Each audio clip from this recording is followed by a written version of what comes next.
ફક્ત 1.5થી 2 મિનિટના સમયગાળામાં 2 દાનપેટી મંદિરની તસ્કરો ઉઠાવી ગયા।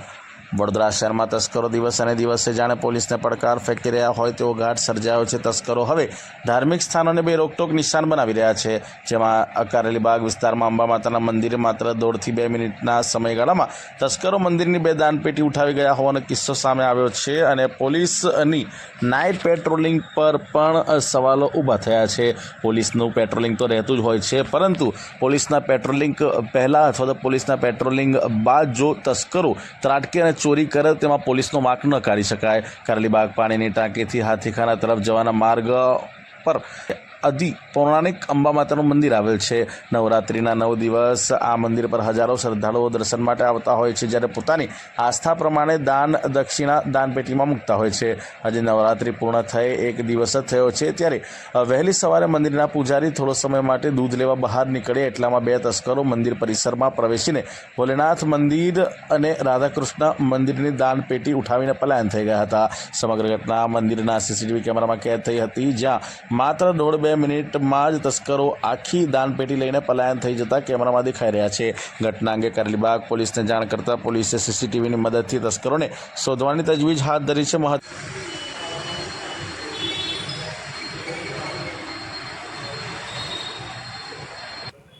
મંદિર છે આ કારેલીબાગ હસ્તિનાપુર સોસાયટીનું અંબાજી મંદિર છે, પાણીની ટાંકી પાસે આવેલું મંદિર।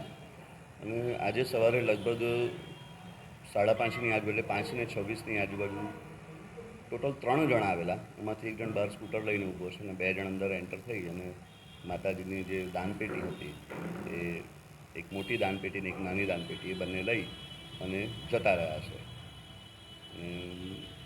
આ બધો બનાવ લગભગ 2થી 3 મિનિટની અંદર થઈ ગયો છે, કારણ કે અમારા મનુદાદા અમારા કારભારી છે, એ મંદિર ખોલે આ બધું આવી ખબર આ મનુદાદા અમારા મંદિર ખોલી અને બેઠા હતા, પછી દૂધ આવે એટલે એ દૂધ લેવા માટે જાય।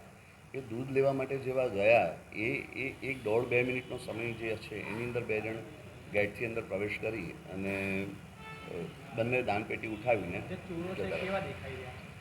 યંગ છોકરાઓ છે, લગભગ 3 હતા। એક બહાર સ્કૂટર લઈને ઊભો હોય છે અને સામેની સાઈડે ઊભો રહે છે અને 2 અંદર આવે છે। દર મહિને અમે પેટી જનરલી ખોલતા હોઈએ। હમણાં નવરાત્રનો તહેવાર ગયો એટલે અમારે એવું હોય કે નવરાત્ર ગયા પછી અમે પેટી ખોલતા હોય। એટલે આજે સાંજે અમારે પ્લાનમાં હતું કે પેટી ખોલીને અમારું ટ્રસ્ટી મંડળ અમારા આવે અને એ લોકો બધા એમની હાજરીની અંદર અમારે પેટીનું દાન જણાતું હોય। શું હવે એ લોકોને અમે જોયા હોય એવું લાગતું નથી, એટલે કદાચ બની શકે કે રેકી કરી હોય। અને જ્યારથી આ શુક્રવારી બજાર ભરાય છે ત્યારથી આ મંદિરમાં 3જી વખત આવું થયું છે, એટલે બની શકે કે આ જે અવરજવર વધી છે અથવા તો બીજા જે કોઈની પર આપણે આંગળી ન ચીંધી શકીએ, પણ આ કોઇન્સિડન્સ કહો કે એવું હોય કે આ શુક્રવારે જ્યારથી ભરાય છે ત્યારથી ચોરી વધી છે આ મંદિરમાં। ચોક્કસ સવારમાં તરત જ અમે પોલીસ ફરિયાદ નોંધાવી। આ પહેલાં 2 વખત મંદિરના તાળા તૂટ્યા છે મારી હાજરીમાં। એ પહેલાં થયું હતું મને ખબર હતી, પણ જ્યારે પહેલી વખત જ્યારે ચોરી થઈ ને તે ઘડી અમારે પેટી ખોલી ગઈ, ખોલ્યા પછી બીજા દિવસે ચોરી થઈ, એટલે કશું ગયું નહોતું। બીજી વખત જ્યારે ચોરી થઈ તે વખતે પેટી ખોલીને બીજા દિવસે ચોરી થઈ, તે ઘડી પેટીમાંથી કંઈ ના ગયું, પણ મંદિરનું ગર્ભગૃહ ખોલી અને માતાજીની ચાંદીની પાદુકા, મૂર્તિ ને જે ઘણું બીજું સામાન હતો ચાંદીનો ને એ લઈ ગયા હતા।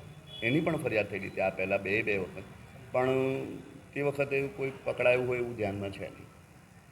આ વખતે એટલું સારું છે કે કારેલીબાગ પોલીસ સ્ટેશન સ્ટાફ તરફથી બહુ સારો સહયોગ છે અને બધા સાહેબો બહુ કોઓપરેટ કરી રહ્યા છે અને બહુ કહેવાય ને કે યુદ્ધના ધોરણે કહેવાય કે તપાસ કરી રહ્યા હોય એવું લાગે છે અને આશા છે કે માની કૃપા થશે આ વખત ચોર પકડાઈ જશે। બ્રજેશ જોશી।